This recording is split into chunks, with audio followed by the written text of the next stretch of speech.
welcome to another episode of Unstoppable Overcomers. Tonight I'm excited. We have a great guest, Jeremy Cross. Welcome to the show, Jeremy. Hi there. Thank you for having me. Absolutely. We had a bunch of problems beforehand, so we should be done with that. uh, Tell us, Jeremy, a little bit about yourself. My name is Jeremy Cross. I'm 31. I am now 10 months sober. I battled a drug addiction on the streets of Vancouver for 7 years.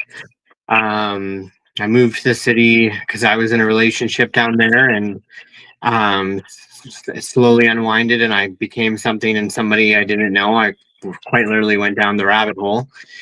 And now well, I was incarcerated January. I started writing and I finished it when I got released. And now it's become a published book on multi-platforms and is a growing audience and success. So it's a little bit about me. Wow. That's a huge chunk of life there. And congratulations for being sober. Thank you. Absolutely. So, what would you say life was before you got into the drugs? Like my home life, kind of growing up. Yeah. I came from a good, a good family, loving. I had some issues with my stepdad growing up. I was bullied in school. I was also closeted I didn't come out as gay until I was 19. And I did actually love women. So I was in conflict with my sexuality for a while, not having anyone to turn to because I internalized it for so long. As my mom, who I love and absolutely am devoted to, their marriage started to kind of unravel the more I started to open up about some of the abuse that was going on and made her aware of it because I hid it for so long. There was a lot of turmoil around that. I graduated high school honors roll. I went to university and Thompson Rivers and Kamloops there. I was actually in school to be a lawyer, and I left halfway through the semester to come back and be with my family through the divorce. And then I was a chief of operations at Talius. I was a full-time employment. I had good friends. I wasn't an addict per se until moving downtown. Like I had a pretty regular, normal life, other than some of the things I just mentioned going into Vancouver.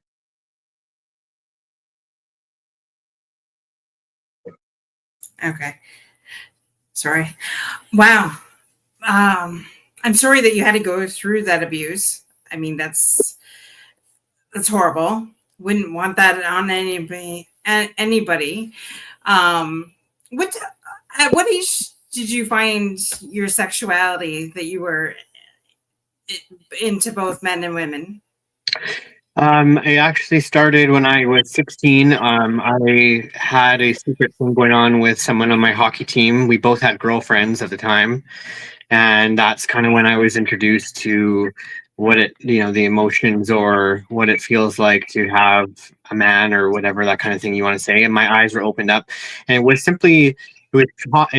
difficult for me because I really did love my girlfriend and I was attracted to her, but then I also found myself attracted to him and more so. So that's how it progressed into, knowing I needed to make a change.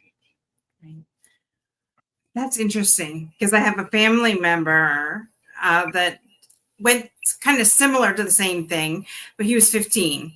So I was just wondering, if that was around the age of curiosity or I think it kind of comes down to when you're introduced to it, because I just simply wasn't introduced to it growing up. I was with women, and that was kind of the society's norm or rag, and it was as soon as it was introduced or when I got a taste of it, and that's when I realized that it was something that I liked better. So there is that controversy of, are you born gay or are you not born gay, or how does that happen? I think it's if you're open-minded enough that to allow, experimentation to see how it makes you feel. I think that's how I would say it started for me, 100%. Okay. And were your parents accepting of that? Very much so, yeah. Well, that's awesome.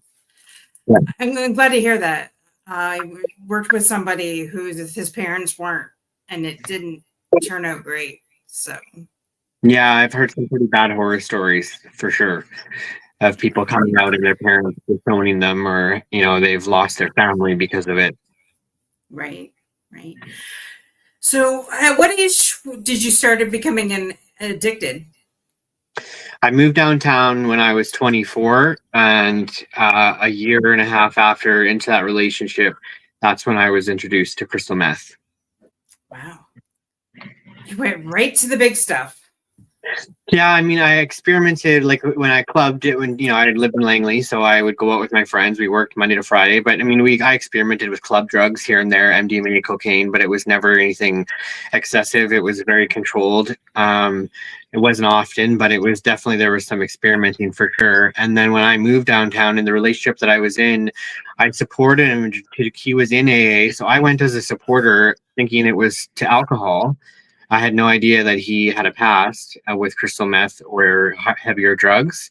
So when he relapsed to crystal meth, that's when it was introduced to me through him. And I think there was a couple different things going on in our relationship that, I mean, most people, I mean, nowadays, especially now, I'd think if my partner ever brought drugs to me and said, "Here, do this, it's okay," I would say, "You're crazy, no way." But in the time in our relationship, um, I think I've never really experienced narcissism or being in a relationship that was very centered around the other person. So, and a year and a half in, we were engaged, and then he decided he wanted an open relationship, which killed me. Something that I'm not agreeable to. I'm not a good sharer. So I was starving for his affection, I think. And so I did anything I could to kind of keep it around and to keep it around. Right. So were your parents supportive, or did they have any idea what was going on at that time? Well, no, I lived with him in Vancouver. I mean, they knew that I was going to supporting him. We were both sober, so he didn't drink, we didn't party or do anything in the year and a half that we were together prior. And I'm close with my mom. I'd call her. I did tell her that he wanted an open relationship, and she knew how I would feel about that. Like, I was devastated. But no, I didn't have this. She didn't know that I was using her drugs yet. Right. Wow. I'm just trying to get the picture here. I can't imagine, I was in an abusive relationship before, not to that degree. So I know what it's like to try and please the partner because you never know what's going to happen, right? But having the confidence to stand up for yourself, that's something. But good for you for finally getting out of that. Well, it took a long time. I mean, that was the first relationship and the first downfall, because we both lost our jobs. He said we should start escorting because he had experience in escorting. So we started selling our bodies for drugs and for money.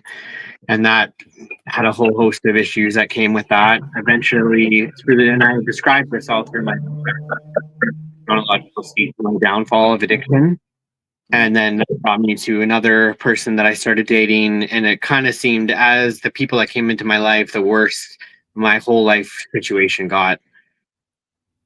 So it's taken a long time, 7 years. I mean, just now writing this book to finally stand up for myself. And I mean, it's not even about like I'm victimizing or having pity for myself. I truly believe I am obviously responsible for all my actions. I chose to go along with it. I chose to set the boundary and standard that low.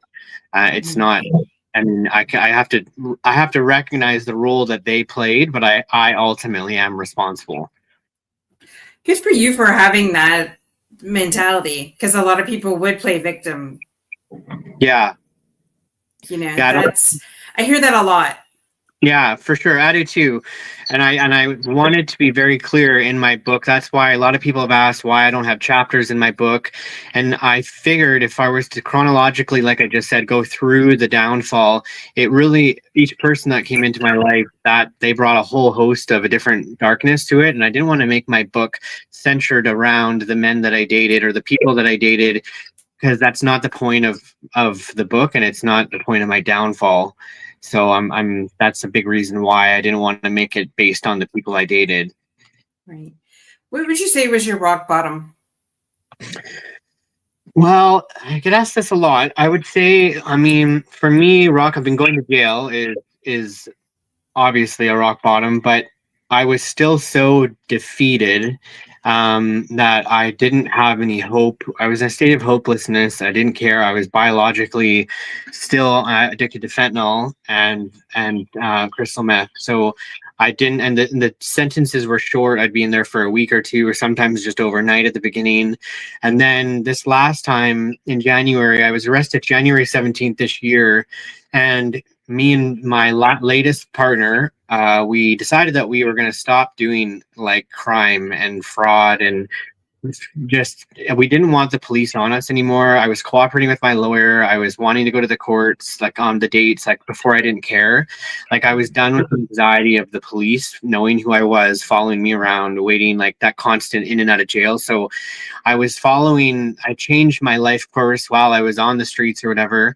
And this last time I called my mom the day before, January 16th, crying high on fentanyl and still so depressed, so unhappy with my life. And I remember thinking, I can't get any higher. Like fentanyl is the ultimate highest drug there is. There's not a bigger band-aids, and I'm still this miserable. There's got to be a change. And then when I got arrested, there was a sense of finality to this time. Like I was exhausted, going through the system again, going through withdrawal again, getting back into the jail politics, staying in there for months at a time. And each time my mom would come in and visit me in jail, I'd see her age a little bit more. And that scared me too, because I felt like I was in Bible studies with 50-year-old men, 40-year-old men, 60-year-old men even, and they've lost all their parents. They've given their whole life to drugs and crime. And I just remember sitting there 30 years old going, I can still make it. I can still have a life. But if I don't change now, I'm going to be that 50-year-old man sitting in here with absolutely nothing to his name, lost his family. Like when I got arrested, it was kind of my reality check. Because when you're in addiction, you have no sense of time, date, what's going on around you. You're so much involved in your bubble down there that when you get arrested, you're kind of brought back to reality. That time is moving all around you. And that was a scary thing for me as well. Like I felt like I'm gonna keep it. There's only jail or death. I'm not gonna. There's no other climax. There's no other better way to do addiction, or be homeless, or do crime. You're gonna end up back there. The terms are gonna be longer. The Crown's gonna stop giving up on you. They're not gonna keep giving you chances. And everyone around you, you're missing out on graduations, on ceremonies, Christmases. And so that was kind of my final rock bottom, just being finally so exhausted and just did not want to go through the system again. Right. Well, everybody has the rock bottom. And so I'm glad you found yours, eventually, because from there it's only up. Yeah, So. I agree. I still have enough time in my life that I feel good about that it's nowhere but from here, like slowly and surely getting all my things back together, my identity back, my, driver's license back, bank accounts back, like all that, like all of that was robbed. You don't have any sense, or even just having a cell phone that is with you when you wake up. Like that doesn't happen downtown. Everything is stolen the minute you close your eyes. Right. So I've never been to Langley. What's it like down there? It's a bit more rural. It's up and coming now, but I actually grew up on a farm. So the whole reason why I decided to move out to the city is for more color and more culture, the environment, the energy. Like it's way more fast paced for me, and a lot more like the cultural differences, especially being gay and stuff like that. Here is a little bit more slim picking. So that was one of the whole reasons why I've always wanted to be downtown in the main hub of it. Right.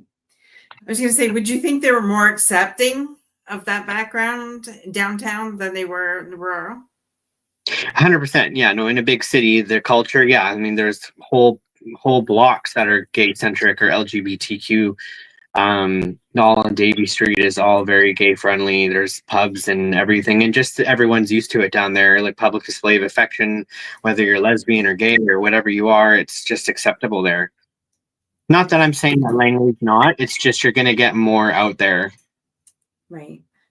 Well, and I think that's kind of here. I'm in Windsor. So you have different areas that are more accepting and more, trying to think of the right word. Oh, you're in the UK? No. Oh, Windsor. Where's Ontario. that? Oh, Ontario. Sorry. I'm watching on YouTube on Netflix right now. So the Windsor Castle just came into my head. Oh, that's awesome. Funny enough, I do have a castle in Scotland. Oh, wow. Yeah, well, the Graham family does. But, oh, wow. Yeah. Cool. You're practically royalty. I'm practically royalty. Yeah, too bad we had to give it up due to taxes, back taxes, but gotta hate that. You know, those damn ancestors just piss it all away again. I don't know. They always rack it for everybody. Exactly. I would love to go out there and see it.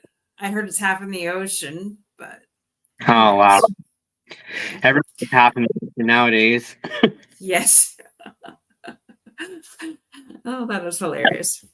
I'm trying to think of the next question. Why write the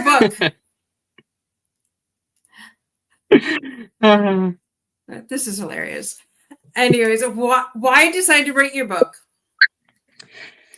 Well, I decided to write it. My sister is a healer, actually. She lives in Alberta. Her name is Jamie Sutherland. She does healing. She's super intelligent. She's very, very scholastically sharp. She's done tons of schooling for this department. She actually designed my website for me.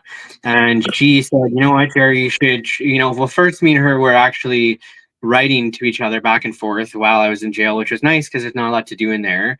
And I love writing. And then she said, you should just start chronologically going through everything. Like, as I did this 12 steps too in AA, like you do your 12 steps, your moral inventory, making your amends, and your everything. Like your moral inventory was a big one for me. I had charts of people I've hurt, people that have hurt me, how I did it, how that affected me, how I affected them.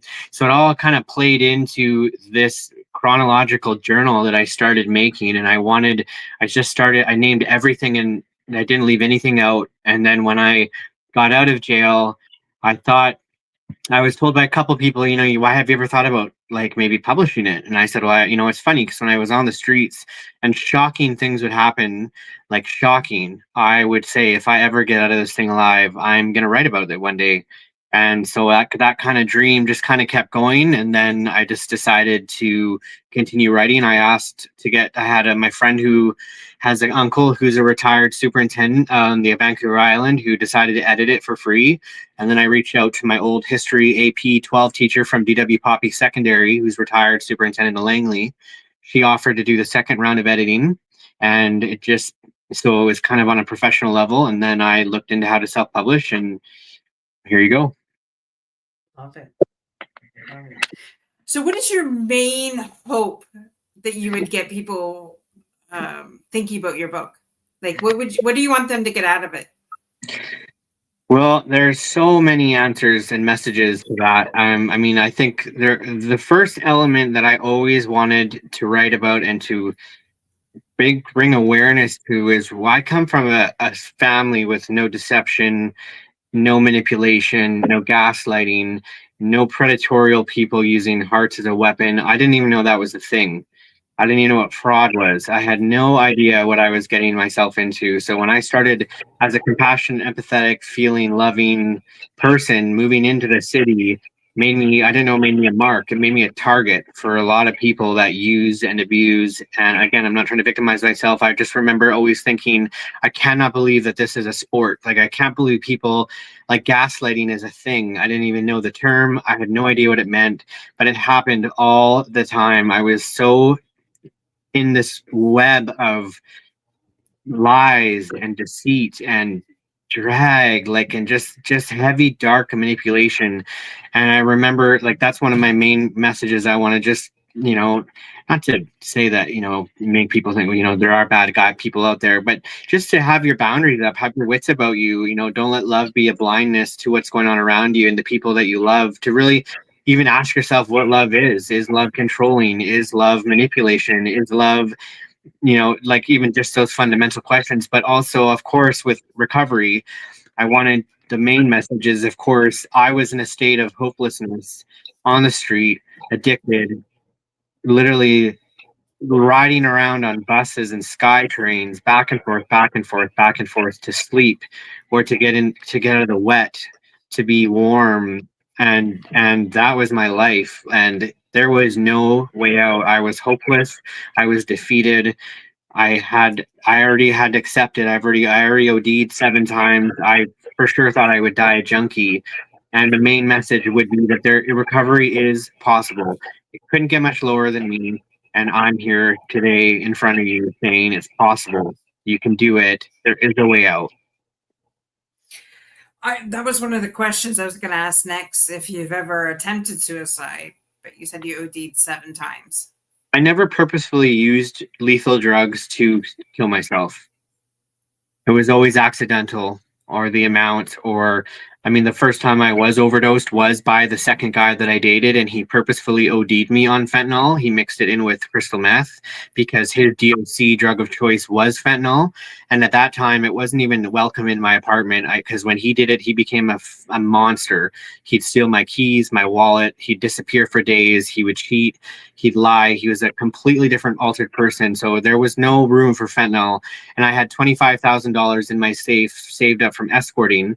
And at this time, because we were together, we weren't supposed to be escorting anymore. So for him to get me to spend the money I had saved on fentanyl, he overdosed me on it, so that I was down sick the next day. I woke up in the emergency room, and then eventually I started wanting to spend the money on fentanyl.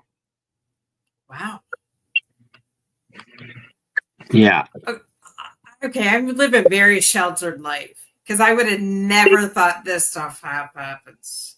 Neither did I. Seriously, it was a shock to me. Like, I couldn't believe that people would go through that, to that length, and have so little regard for the person they're claiming to love and have loved them, to put them through the things that he put me through, knowing that I was uneducated and had no idea. I was the perfect mark for anybody down there. A mark is what I call that. A mark is something that you're a target for predators like that. You're somebody's mark.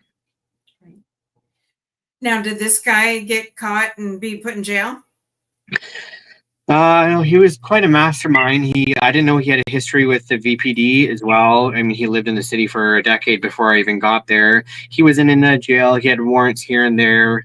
But no, he's still at large on the streets of Vancouver to this day. I have another thought, but we'll talk about that off air. I don't want to get you in trouble. Well, I went to legal reasons. I can't comment names or anything like that. No. I get that. Okay. I'm heavily involved in first responders. Maybe we'll get them. Maybe. It would be a lot. I will say, one of the times I had a $40,000 Kia Optima, and it was paid off. He stole it one time and hit an oncoming woman, fled the scene, got arrested. And when my car was towed, I got a call from the Vancouver tow yard. I went to go pick it up, and they said the new owner of the vehicle has come and claimed this vehicle. And I said, "What are you talking about? I'm the owner of the vehicle. I'm the only owner." And they gave me a business card, and apparently he went in and impersonated me a couple months prior and got a $15,000 equity loan out in my name, impersonating me, so that when he defaulted on the loan payments, my car was taken as collateral. So I wasn't allowed to get my license coming out. This is about in May now. When I got out in May, I applied to get my license back.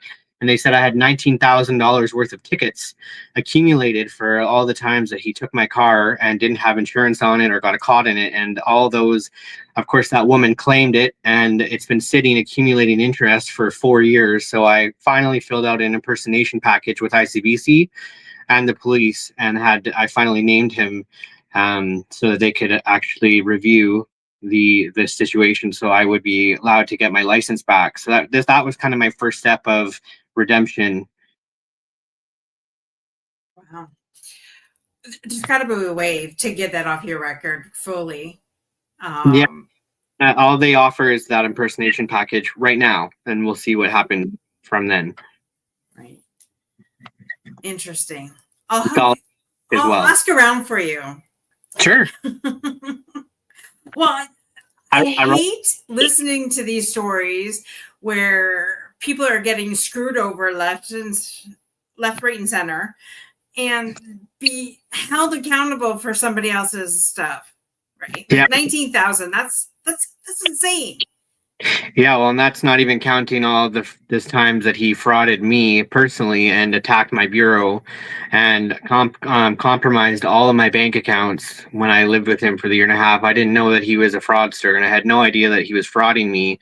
And whenever I got difficult or I started to kind of understand what was going on, that's why I had to learn the craft to protect myself, because he threatened to go after my mom and my dad and their bureau and their credit. So I had to learn what he was doing to protect them and myself. And that's when things got ugly, because of course, as in these situations, you're better off when you're somebody's mark and you're being gaslit. You're better off naive and uneducated, because as soon as you start becoming unnaive and very educated, you become a problem, because it's not as easy for them. Right. And that seemed to be, that's when things again got worse and worse and worse. Wow. I feel like I'm in a movie here. I really do. That's why that's what I said. When these things would happen to me, I would say, like, this, I can't believe this is, I feel like I'm in a movie. Like this, I feel like I'm getting punked. Like, this stuff does not happen in real life. Like, I can't even fathom it. That's why that was another big main message in my book, that I wanted to describe all of these things, because a lot of people just thought I disappeared, and was like, a lot of people wondered where I was or what was going on, or why didn't he just get out, or why couldn't he escape?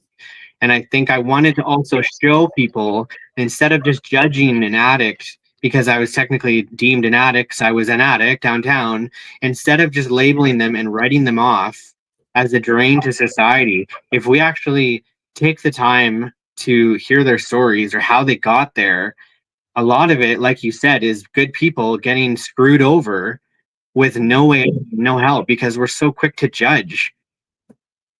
Yeah. 100%. I know our homelessness here in Windsor is really high, and some of it is drug related and some of it's not. And there seems to be a huge stigma around that, and especially helping these people get off the street. The amount of times I'm like, oh, lazy bum, they just need to just suck it up, get a job, and things like that. But they really have no idea how addiction works. No, and how that ruins a person's life. And and I try to say to people, some of these stories, again, not that we're doing it for pity or victimizing them, because of course they're responsible for getting themselves there, just like I was. However, there was a same situation happened with an older guy that was homeless, and a year I had met him, and then he told me that a year prior his wife got sick in the States and they couldn't afford medical, so they sold their house, they sold off all their assets to pay for it. She ended up dying, and so now he came and is homeless here. And you think, wow, like, that person was not different than you and I a year ago. Like, life happens, tragedies happen, and that person was just you a year ago. Like, it doesn't discriminate. And being homeless, I mean, across Canada, each province, their system of handling addiction and homelessness are all extremely different.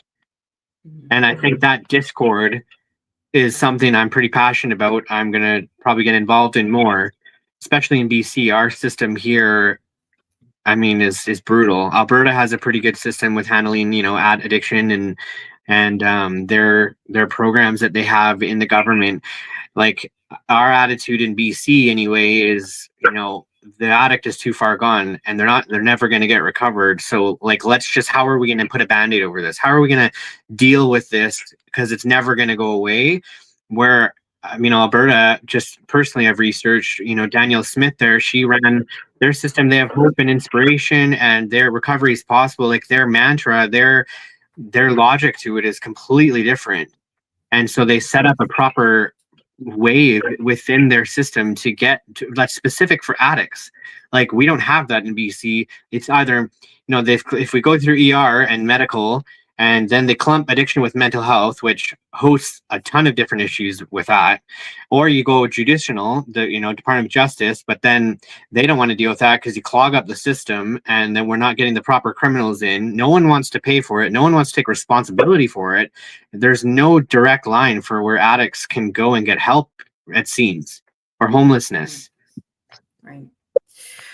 I know here there's a long list for people to get in, to go, especially for when the dry out house and things like that.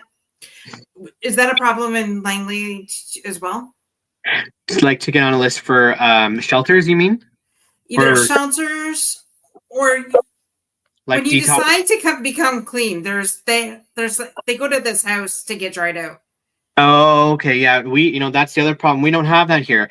I mean, yes, of course there's detox, but if you're on disability or government funding, which is free recovery, you can't go into a recovery house directly. You need 30 days detox to go into any treatment or recovery program that the government holds.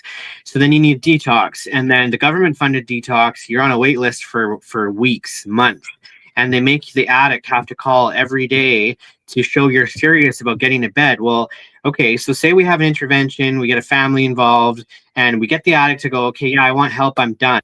There's no door for them to go through. While they're waiting for a door, what addict that's getting down sick and hurting and withdrawing is going to sit there? And not many families will allow an active addict in their home for boundary reasons, safety. Obviously someone in addiction, they're not themselves, they steal, they lie, the drug is their central thing. So there's nowhere for them to be. So they go back downtown. What addict has a phone? No one has a phone downtown. Like the system is not set up for success with detox and helping unless you have money. And then if you go into private detox, you're talking $50,000, $20,000, $25,000 just to get in BC anyway. Wow. So the system is a problem all over. It is a problem. We need a door that we can get in right away for that person, because when you get that addict in that moment, that's why jail worked for me. I was forced into sobriety. Yeah, there was drugs on the unit, but I chose not to because the drugs aren't obviously even great in jail. It's hard to smoke. You have to either snort it, all this stuff, and the politics behind it, getting canteen and how to pay the people. It's messy. So I never chose to. And plus, what do you go get high and sit in your cell? Like, that's no fun. So I chose not to, but we don't have any forced. That's why the jail seems to be the only way to force recovery on somebody right now. That's what worked for me. There's no place that we can take an addict against their will to kidnapping, or you take them to the ER, you clump them with mental health. Well, ironically, with mental health, my friend is an RN, a registered nurse, and she said when we get someone with mental health through the doors in the emergency room, we do an assessment on them. If they're self-harming or they're harm to people around them, we pink slip them. Therefore, the hospital then has rights to hold them for their own safety and public safety and take different measures when they're pink slipped.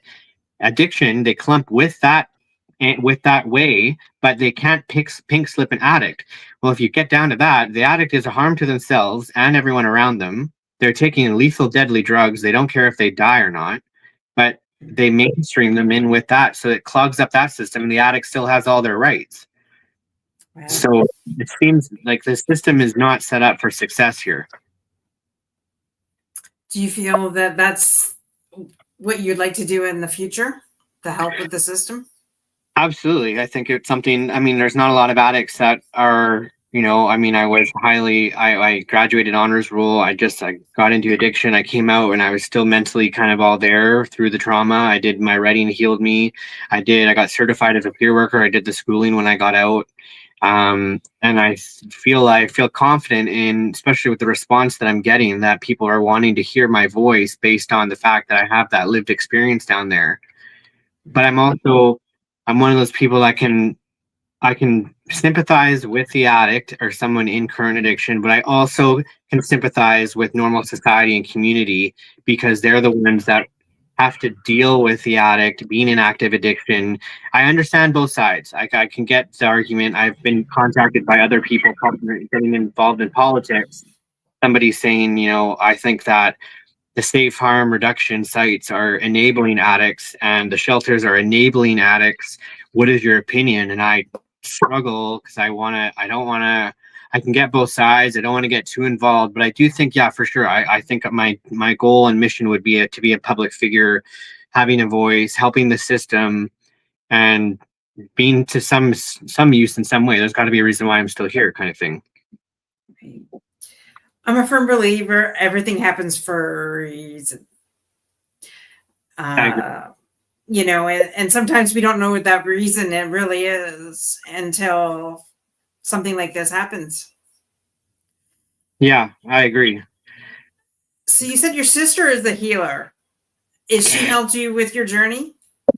Absolutely. Yeah. She's been someone I can call at any time and talk to. She's got the educational background of spiritual healing, and she has a whole website, a whole system. She does podcasts. She does incredible things, and she's a great person to write back and forth with. I've had people come to me that are in active addiction asking me to be their peer support worker to help them. And sometimes I feel like when they talk to me, sometimes they'd really benefit from her angle of healing and spiritualness, because with recovery, your higher power is a very big thing. I'm not super religious, but for the system to work in recovery, you need to believe there's something bigger than yourself, whether that's God or the universe or whatever you want to call it. A lot of people get scared when we say God. Oh, I'm not religious. Won't work for me. Well, call it whatever you want. Mm-hmm. And I'm a firm believer that she's great for that. So sometimes I meet people, I'm like, wow, you could really use some Jamie in your life. And I'll refer them to Jamie. Right. Are you thinking of coaching other people that have been in your situation? Absolutely. Yeah, that's what a peer worker is. It's based on lived experience. So I got certified with Peer Connect BC and Towards the Heart BC. It's the two certifications you need to qualify to be a peer worker with BC Mental Health and Addictions. I'm hoping, I would think it'd be cool to be an interventionalist. I think it'd be cool to be working with people in an audience or a big stadium, like being someone I see myself working with big people or personal people one-on-one. I do think I've always wanted to be a life coach or a counselor prior to all this. So I think it all kind of meshed in together. Right. I have to say, I'm very impressed. You just got out of jail in May and you've done all this. You published a book. You've managed to stay clean for 10 months. You sound like you have it all together right now. Thank you. Honestly, because I know people who've been addicted to fentanyl, and then they move from that addiction to alcohol. And it's been, I don't know how long, this one person that I know, at least over 10 years, I think, OD'd at home, kids in the home, put his wife and his kids through hell. And he's been on fentanyl for a while, but then the alcohol is still there. And he has this doctor that say that this is a disease. And I'm trying to wrap my head around that, because I hear you here 10 months clean and sober, and I don't hear that with you. So I'm just like in shock and awe. Thank you. Well, I think when the people say you have a disease, it's considered that terminology is used, and I agree. When you're in active addiction, it's very disease-like. It's something that encompasses your biologically, especially fentanyl. Because if someone you can't really describe being down sick and withdrawing you could never describe the hell that it actually is well enough to be reality. It's that bad. It's that bad. And I'm not like a woe is me, a victimizing. That's the truth. That's the facts. Being down sick is horrible. I was popping my stepmom's back pills when I thought I could sleep over one time in Langley and I wouldn't get down sick. And I was popping them like Tic Tacs. They did absolutely, morphine did nothing. Nothing was working. They had to rush me back downtown at 4 a.m. in the morning to my dealer's house to get fentanyl. It was devastating. And so when for sure, when you're in I do agree, it is a disease when you're in it. But when you're out, it's kind of like a cancer patient when they go through chemo and they're given the clear. You would never know after they grow their hair back and they're back and their health is good that they were even had cancer. And I feel like that's kind of the same thing with recovery. Based on depending on what your trauma was, like I have a friend right now who was also DOC was fentanyl, but he got attacked a couple times, with a bat across the back of the head. He's got scars, so mentally things, now he talks a bit more reserved, a bit slower. Like you can tell sometimes, especially if you're shooting fentanyl and crystal meth more regularly or daily, it can fry your brain a bit more. So and a lot of them don't like, even my friends, my mom's friends are like, how do you have your teeth still? And that's a big thing I'm happy for, because a lot of people on the streets don't have their teeth. So I'm just trying to, like I said, I think it's been really good. I've been working recovery. So many people from around the world are reaching out to me about my book and I'm helping them. They can contact me through my website. I've been getting questions of all sorts there. So maybe one day I'll start my own podcast. There we go. And I'm assuming you know Shaylee. Oh my gosh, I'm so proud of you, Jer. Love you. Yes, I love Shaylee. Yeah, I grew up with her. Great friend. So would you say there's still times that you feel overwhelmed? Overwhelmed with what part? Well, you've only been out since May and you've managed to stay clean and sober for 10 months. Is there any time that you feel like maybe going back to your old life? I think there's moments where it creeps up. What's worked for me is I say to people and to myself, play the tape. So play it out. If you go right now, you leave this house, my whole family will know that I've gone. You go downtown, you pick up,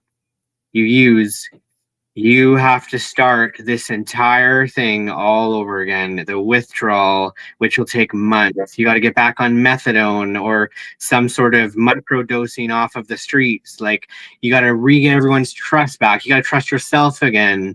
So for me, it was very much trauma response when I was using. So now that I feel like my book was my therapeutic way of getting all that out and being healing. So now I don't feel the need or use, because I'm not in trauma anymore. Like I've dealt with my scars, I've healed with it. I don't see the sense. So it's not overwhelming that I feel like I'll relapse. And I think when you really think about the repercussions and ramifications of relapsing, that's what keeps me from not. Okay, so Jeremy, this is the first time I've met you. We talked through Messenger just briefly before you came on my show. And I'm so impressed with you. And you could be blowing smoke at my butt, but I don't think you are. I have a pretty good judge of character. And I'm, like I said, I've seen other people in your same shoes and they choose to continue to go back, right? And there's only so many times you can disappoint yourself, but when you keep disappointing your family too, Yeah, I'm just so proud of you, and I don't even know you. Thank you so much. Yeah, no, it's been a long road, but I'm pretty happy. My mom came to probation with me. My curfew, I had to be in at 9 p.m. to 6 a.m. for the first 6 months after getting out of jail. That just ended Thursday last week, and that day I met with my probation officer. I brought my mom, and the probation officer actually asked my mom. So, my mom said we were kind of worried at the beginning, like, Jer just came back into the house. We have expensive things. We have electronics, like kind of the boys, my brothers here were like, we go to work all day. Like, is our stuff going to be safe? Like, had that rightfully so mentality. And it was very rewarding for my mom to say, like, when Ken said, "Has he earned back your trust?" And she said, "Absolutely." And so for me, that means everything for me, because for so many years, I was making my family not proud and, ashamed.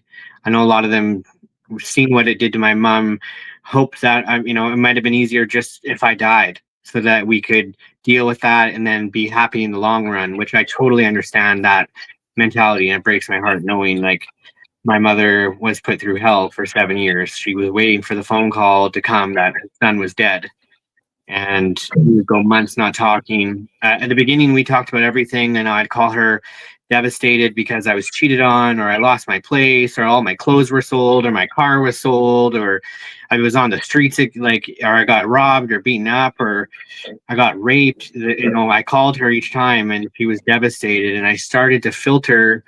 I started the months apart from each other got longer, because I knew, as much as she would never not pick up the phone, every time I called her, it was traumatizing for her, and I could hear it in her voice.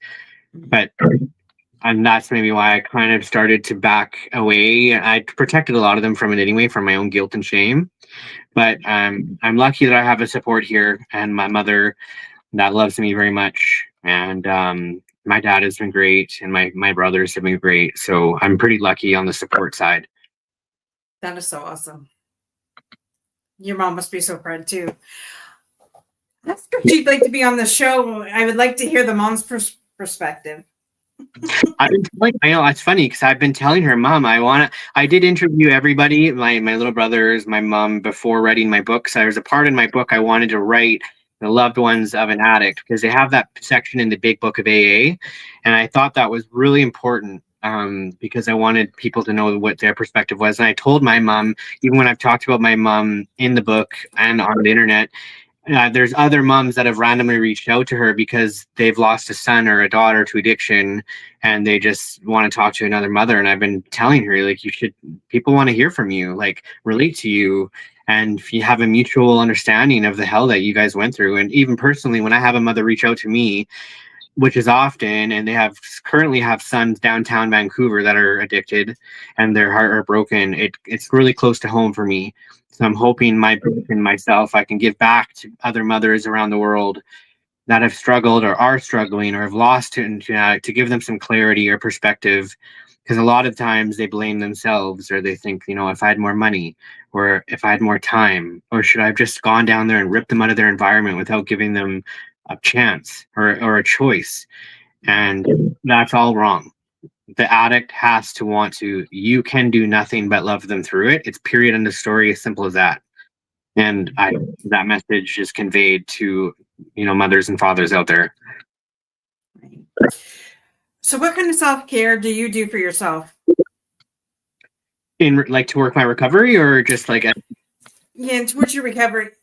In my mind, like, you're recovered for 10 months. You've been doing such a great job. You have all these people reaching out to you.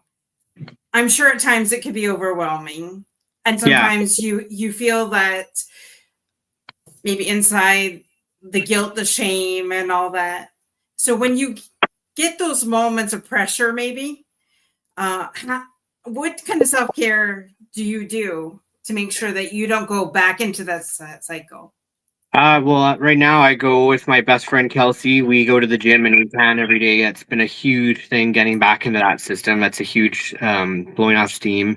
I'm a talker, so even having, like, what's keeping me busy right now is I'm kind of self-navigating this, creating content, my own PR, I don't have a manager or a literary agent.